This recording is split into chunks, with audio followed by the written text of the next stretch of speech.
سورہ نور میں سب سے اہم ترین واقعہ تو حضرت عائشہ رضی اللہ تعالی عنہ کا ہے، جس کو واقعی افک کہا جاتا ہے. افک کہتے ہیں عربی میں جھوٹ کو. تو حضرت عائشہ رضی اللہ تعالی عنہ 5 ہجری میں نبی صلی اللہ علیہ وسلم نے سفر کیا تھا. ایک جھڑپ تھی، لڑائی تھی معمولی سی، تو جس کو غزوہ بنی مستلق کہا جاتا ہے. 5 ہجری کا واقعہ ہے. تو آپ نے قرآن اندازی کی کہ بھئی جس زوجہ کا نام آئے گا وہ میرے ساتھ سفر میں چلیں گے. جس آدمی کی زیادہ زوجات ہوں تو افضل ہے کہ قرآن اندازی کر لے یا ان کی باریاں لگا دے. تو امی عائشہ کا نام آیا. حضرت عائشہ رضی اللہ تعالی عنہ آپ کے ساتھ سفر میں گئیں. واپسی پہ یہ قافلہ جب واپس آ رہا تھا تو قافلے نے پڑاؤ ڈالا. حضرت عائشہ رضی اللہ تعالی عنہ نے اپنی بہن سے حضرت اسماء سے ایک ہار ادھار لیا تھا پہننے کے لیے. تو حضرت عائشہ کہیں گئی ہیں قضائے حاجت کے لیے یا کسی کام سے، وہ ہار گر گیا. تو وہ تلاش کرنے میں ان کو دیر ہو گئی. تو پہلے اونٹ میں جیسے آج کل ڈولیاں ہوتی ہیں نا، اس طرح کی وہ ہودج ہوا کرتا تھا، اس میں خواتین بیٹھتی تھی پردے والی اور لوگ اسے اٹھا کے جانور پہ رکھ کے چل جاتے تھے. تو حضرت عائشہ رضی اللہ تعالی عنہ کا وزن بہت کم تھا، کم عمر تھیں. تو صحابہ نے وہ اٹھا کے رکھا اور وہ سمجھے کہ وہ اسی کے اندر ہیں وہ، اور وہ نکل گئے آگے. جب حضرت عائشہ رضی اللہ تعالی عنہ آئیں تو پریشان ہوئی کہ قافلہ تو جا چکا ہے. تو وہیں اس نیت سے آرام کرنے کے لیے لیٹ گئی کہ جب اگلے اس جگہ پہ جب یہ قافلہ پڑاؤ ڈالے گا، ان کو لگے گا کہ وہ نہیں ہے تو یہ واپس مجھے تلاش کرنے کے لیے یہاں آئیں گے. پہلے زمانے میں یہ دستور تھا کہ جب بھی کوئی قافلہ جاتا تھا نا تو پیچھے پیچھے کچھ لوگ آ رہے ہوتے تھے تاکہ اس قافلے سے کوئی چیز اگر رہ گئی ہو تو ہم وہ اٹھا لیں.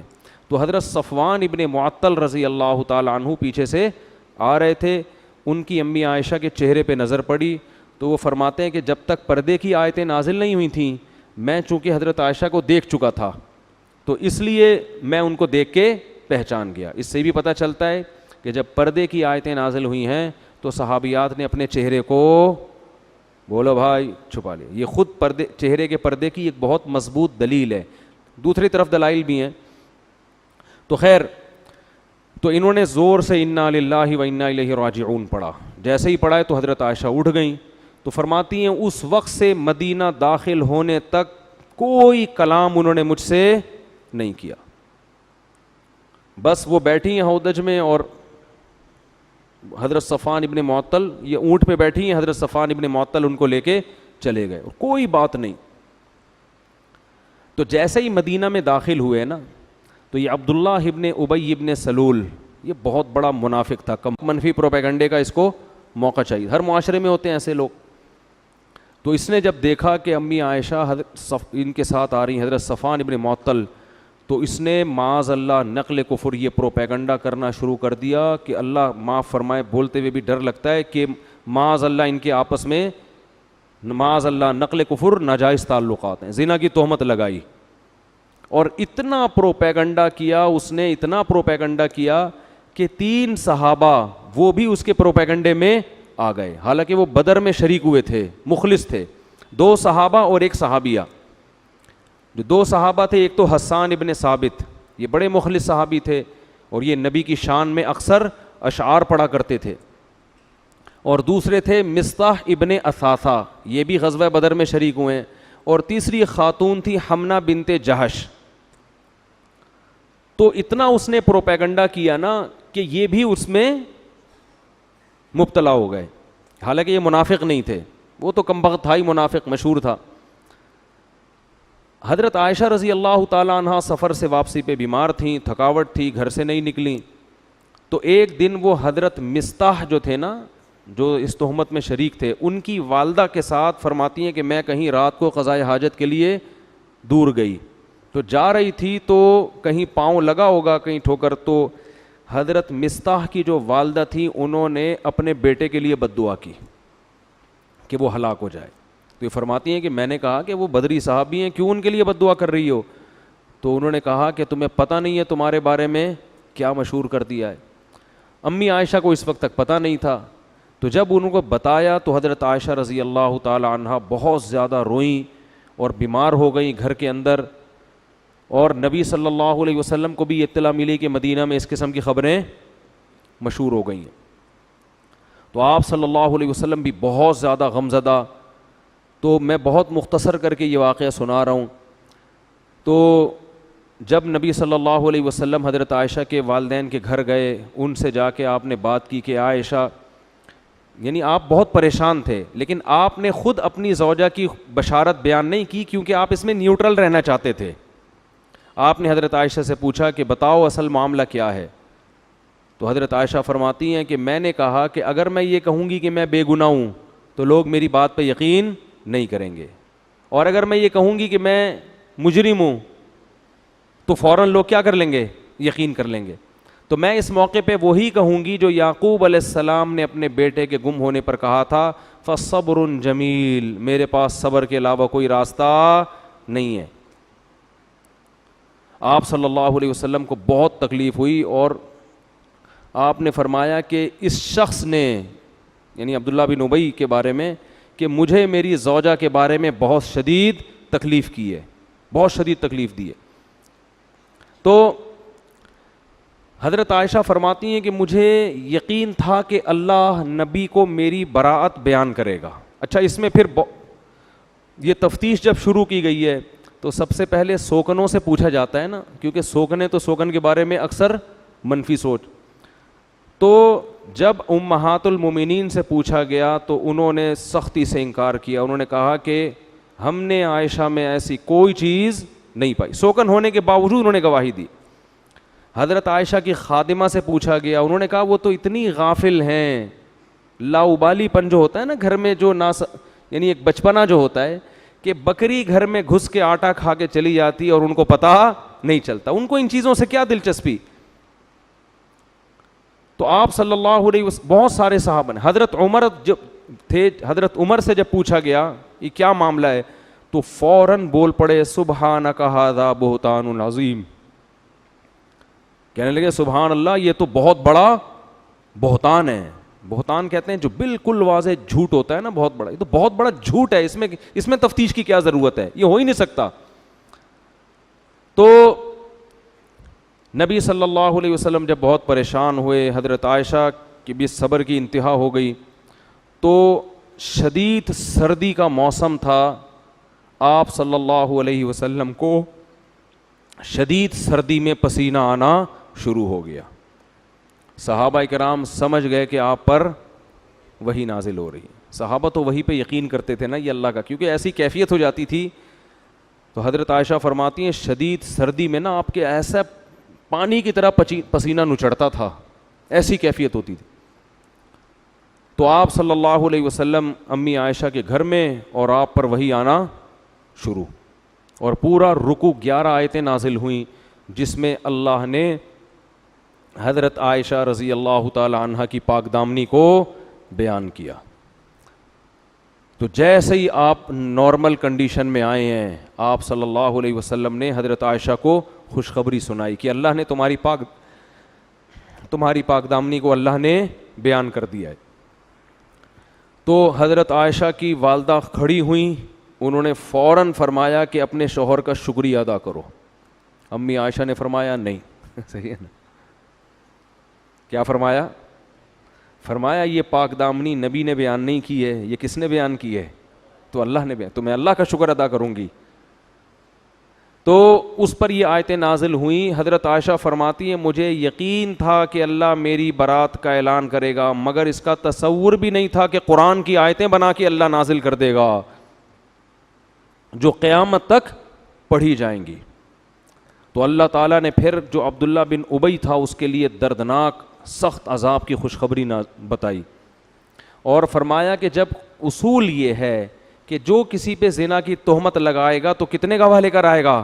4 گواہ, اور یہاں کسی کے پاس 1 گواہ بھی نہیں ہے. یہ قرآن میں پہلے نازل ہو چکا تھا یہ حکم کہ 4 گواہ ہونے چاہیے. تو اب جو لوگ اس میں شریک تھے ان پہ حد قذف جاری ہوگی, اور ان کو 80 کوڑے لگائے گئے, جن میں 2 صحابی اور 1 صحابیہ اور عبداللہ بن ابی منافق, اس کو بھی 80 کوڑے لگائے گئے. تو حضرت عائشہ کی اللہ نے برات کا اعلان کیا, اور پھر قرآن نے کہا لولا اذ سمعتموہ، صحابہ کو بھی تنبیہ کی کہ ایسا کیوں نہیں ہوا کہ جب تم نے یہ خبر سنی تھی قلتم ما یکون لنا ان نتکلم بہذا، تم نے یہ کیوں نہیں کہا کہ ہم تو اس پہ کلام بھی نہیں کر سکتے، سبحانک ھذا بہتان عظیم. جو الفاظ حضرت عمر کے تھے نا، تو اللہ نے فرمایا تم سب نے یہ کیوں نہیں کہا.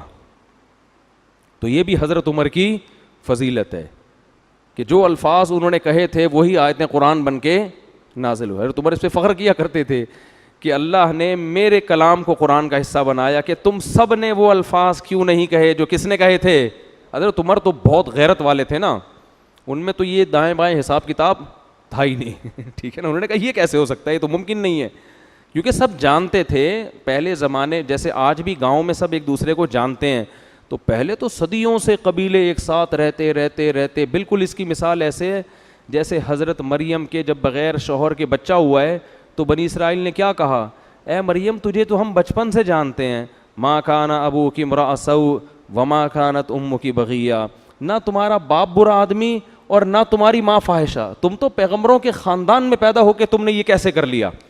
تو جو قریب رہتے ہیں نا وہ ایک دوسرے کو جانتے ہیں. تو حضرت عمر امی عائشہ کو جانتے تھے، ابو بکر کی بیٹی ہیں، تو سبحانک، انہوں نے کہا اس کی تفتیش کی ضرورت نہیں ہے، سبحانک ھذا بہتان عظیم. پھر اللہ نے فرمایا یعظکم اللہ ان تعودوا لمثلہ ابدا، اللہ تمہیں نصیحت کر رہا ہے اس کے بعد ایسی حرکت کبھی نہیں کرنا. اور قرآن نے کہا ان الذین یرمون المحصنات الغافلات المؤمنات، جو لوگ تہمت لگاتے ہیں پاک دامن عورتوں کو، الغافلات جو بھولی بھالی سیدھی سادھی ہیں، جن کو ان فحاشیوں کا پتہ نہیں ہے، المؤمنات پھر مومن بھی ہیں، لہم عذاب عظیم ان کے لیے بہت بڑا عذاب ہے. تو اس میں اللہ نے امی عائشہ کو سیدھی سادھی بھی کہا، مومن بھی کہا اور پاک دامن بھی کہا کہ بھائی تہمت اگر کوئی لگائے کسی پہلے سے کوئی فاحشہ عورت ہو، کوئی طوائف ہے مشہور ہے دنیا میں، اس کے بارے میں کوئی کہ اس نے زنا کیا ہے، برا تو یہ بھی ہے، جب تک گواہ نہیں آپ نہیں لگا سکتے، لیکن ایک پاک دامن اور نیک عورت پر آپ کیسے تہمت لگا رہے ہیں. پھر قرآن نے یہ بھی کہا الخبیثات للخبیثین والخبیثون للخبیثات. اللہ نے اپنے حبیب صلی اللہ علیہ وسلم کے لیے جس خاتون کی سلیکشن کی ہے وہ طیبات میں داخل ہے، وہ خبیثات میں داخل نہیں ہے، کیونکہ یہ تو اللہ کے حکم پہ آپ نے نکاح کیا تھا نا، خواب آیا تھا آپ صلی اللہ علیہ وسلم کو. تو اس میں بھی قرآن نے اس لیے علماء کہتے ہیں اس پر پوری امت کا اجماع ہے کہ پیغمبر کی بیوی کافر تو ہو سکتی ہے، فاحشہ زانیہ نہیں ہو سکتی. لوط علیہ السلام کی بیوی کافر تھی، زانیہ نہیں تھی. نوح علیہ السلام کی بیوی کافر تھی، زانیہ نہیں تھی. پیغمبر کی کہ نسب میں ایسا نہیں ہوتا. وجہ اس کی یہ ہے کہ کسی کی بیوی کا غیر مسلم ہونا اس مرد کے لیے بے عزتی کا سبب نہیں ہے. وہ آخرت میں اس کو غیر مسلم ہونے کی سزا ملے گی، مگر یہ مرد کے لیے بے عزتی کی بات بولو نا نہیں ہے. لیکن کسی کی بیوی کا زانیہ ہونا اس آدمی کے لیے بولو نا یار بہت ہی بری بات، اس سے وہ اس کا امیج ختم، برباد. اور پھر آگے نسب میں کیا ہے، کیا پتہ چلے گا یہ بچے آپ ہی کے ہیں یا کہیں اور سے تو نہیں ڈاؤن لوڈ کروایا انہوں نے، کیا پتہ چلے گا، نسب خراب. حدیث میں آتا ہے وَلِدْتُ مِن نِكَاحٍ لَا مِن صِفَا، آدم سے لے کے آج تک میرے جتنی ہماری نسل پیدا ہوئی نکاح کے ذریعے ہوئی ہے، اس میں زنا نہیں ہوا.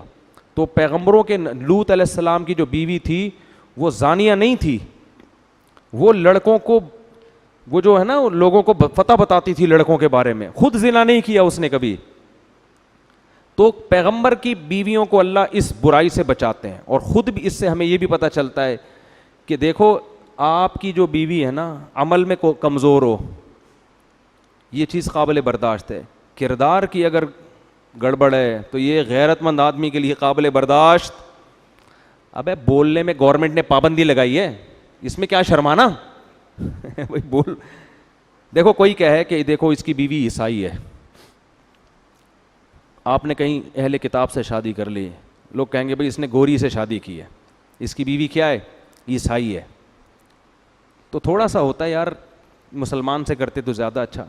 لیکن کوئی کہہ رہا ہے اس کی بیوی مسلمان ہے لیکن تعلقات اس کے بہت وسیع ہیں اس کے تعلقات بہت وسیع لیکن ہے کلمہ توحید پرست. تو اگرچہ کفر بڑا جرم ہے لیکن آخرت کے لحاظ سے سمجھ رہے ہو, لیکن دنیا میں ذلت ذلیل ہونے کے لحاظ سے دنیا میں فحاشی یہ زیادہ بڑا جرم ہے ذلت کے لحاظ سے دیکھا جائے. تو اس لیے پاک دامن عورتوں سے شادی کیا کرو. بھی وہی ابھی کیا پھر میں کس سے سناؤں آپ کو, وہ ایک آدمی کی شادی ہوئی نا تو بیوی سے کہتا ہے آج سے تم میری کائنات, تم ہی میری مسرت, تم ہی میری فرحت. وہ تو بیچارہ ڈائلاگ بول رہا تھا, فرحت یعنی خوشی, مسرت بھی خوشی اور کائنات بھی, وہ سمجھیے اپنی گرل فرینڈ کا نام بتا رہا ہے. کہتا ہے آج سے تم میری کائنات, میری فرحت بھی تم, میری مسرت بھی تم. وہ کہتی ہے ٹھیک ہے ستار بھی پھر آج سے تم ہی ہو, غفار بھی تم اور وسیم بھی تم ہی ہو. جب تم نے فرحت مسرت اور کائنات سے تعلق ختم کر دیا تو اب میرا بھی وسیم سے کوئی تعلق نہیں رہے گا, میں بھی اس کے نمبر ڈیلیٹ کر رہی ہوں. تو اب بتاؤ آگے زندگی چلے گی؟ تو کردار کا ایک نمبر ہونا عورت میں یہ بہت بڑی خوبی ہے کہ اپنے شوہر سے وفا کرتی ہو. حضرت حکیم الامہ مولانا اشرف علی تھانوی رحمہ اللہ تعالی ہندوستان یعنی بر صغیر کے بارے میں فرمایا کرتے تھے, فرمایا بر صغیر کی اس وقت تو بہت تھا, یہ بر صغیر کی عورت میں ایک خوبی ایسی ہے کہ اس خوبی کی وجہ سے اس کی ہر خامی برداشت کی جائے گی کہ یہ اپنے شوہروں سے وفادار ہوتی ہیں. یورپ میں آپ شادی کرو نا بھائی, کچھ پتہ نہیں ہوتا کہ یہ جو منہ سے کہہ رہی ہو صرف تم, ہمارے ہاں بھی رکشے کے پیچھے لکھا ہوتا ہے صرف تم, تو یہ سچی مچی کا لکھا ہے یا ویسے ہی بیوقوف بنانے کے لیے لکھا؟ تو وفا بہت بڑی نعمت ہے, بہت بڑی دولت ہے. تو اللہ نے امی عائشہ رضی اللہ تعالی عنہ کی برات کو نازل کیا, اور اس واقعے میں بہت سارے اسباق ہیں. ایک سبق ہمیں یہ ملتا ہے بھائی نیک اور پاک دامن لوگوں پر بھی تہمتیں لگ سکتی ہیں, اور ہر ایک کی پاک دامنی اللہ آسمان سے نہیں اتارتا. تو جیلیسی حسد جہاں بھی ہوگا نا, منافقوں تو حسد ہوتا تھا نا کہ یہ تو ترقی کرتے چلے جا رہے ہیں, تو کوئی موقع ہاتھ سے جانے نہیں دیتے. حضرت مریم بھی کتنی پاک دامن نیک, تہمت ان پہ بھی لگی, حالانکہ حضرت عیسیٰ ماں کی گود میں گواہی دے رہے ہیں کہ میری ماں پاک دامن ہے. معجزے اللہ نے کتنی اللہ نے بیان کیا نا ان کی پاک دامنی کو, مگر یہودی آج بھی حضرت مریم جیسی پاک دامن کو معاذ اللہ فاحشہ کہتے ہیں. تو دنیا میں برے الزام لگتے بھی ہیں اور پنپتے بھی ہیں, چل بھی جاتے ہیں وہ. امی عائشہ کی پاک دامنی اللہ نے آسمان سے نازل کی یہ بتانے کے لیے, وَتَحْسَبُونَهُ هَيِّنًا وَهُوَ عِندَ اللَّهِ الْعَظِيمِ وَهُوَ عِندَ اللَّهِ عظیم. فرمایا تم اس معاملے کو ہلکا سمجھو لیکن اللہ کی نظر میں پیغمبر کی زوجہ کا معاملہ بہت بڑا ہے. تو اس واقعے سے اللہ نے امی عائشہ کی فضیلت کو بھی بیان کر دیا کہ جو مقام اللہ کی نظر میں حضرت مریم کا ہے, اس معاملے میں وہی مقام اللہ کی نظر میں کس کا ہے؟ حضرت عائشہ کا. ان پہ تہمت اللہ نے برداشت نہیں کی, قرآن میں بیان کی. امی عائشہ کی پر جو تہمت لگی وہ بھی اللہ نے قرآن میں بیان کی ہے. لیکن جیسے حضرت مریم کو فاحشہ کہنے والے آج بھی موجود, معاذ اللہ نقل کفر امی عائشہ کو برا بھلا کہنے والے, فاحشہ کہنے والے بھی آج موجود ہیں. تو جیسے وہ کافر ہیں یہ بھی کافر ہیں. جو امی عائشہ پہ تہمت لگاتا ہے نا, اسلام کی نظر میں وہ کیا ہے؟ کیونکہ قرآن نے ان کی پاک دامنی کو بیان کر دیا, واضح لفظوں میں بیان کر دیا قرآن نے ان کو. تو یہ بھی ہمیں اس سے سبق ملتا ہے. اور یہ بھی سبق ملتا ہے کہ عورت کی جو صفت اللہ نے بیان کی, الغافلات, فحاشی کی چیزوں کا اس کو پتہ نہ ہو. باپ کے گھر سے نکل کے کہاں جائے؟ شوہر کے گھر میں. آج کل ایسا نہیں ہو رہا, ابا کے گھر سے نکل کے 15-20 سال مختلف تجربے کرتے, سب کی بات نہیں بھائی, 2-4 ہی ایسی ہیں ہوتی ہیں, لیکن وہی پھر تم ہی میرے ستار بھی, تم ہی میرے غفار, یہ نوبت آ رہی. تو جلدی نکاح کرنے کا فائدہ کیا ہوتا ہے؟ بچی عفت اور پاک دامنی والی زندگی گزارتی, وہ اپنے شوہر کے ساتھ وفا کرتی ہے. سمجھتے ہو کہ نہیں سمجھتے, اور خود بھی وفا کرنی چاہیے, خالی ادھر کے مشورے نہیں ہیں. تو یہ صورت بہت اہم تھی, اس میں اللہ نے یہ بیان کیا. اور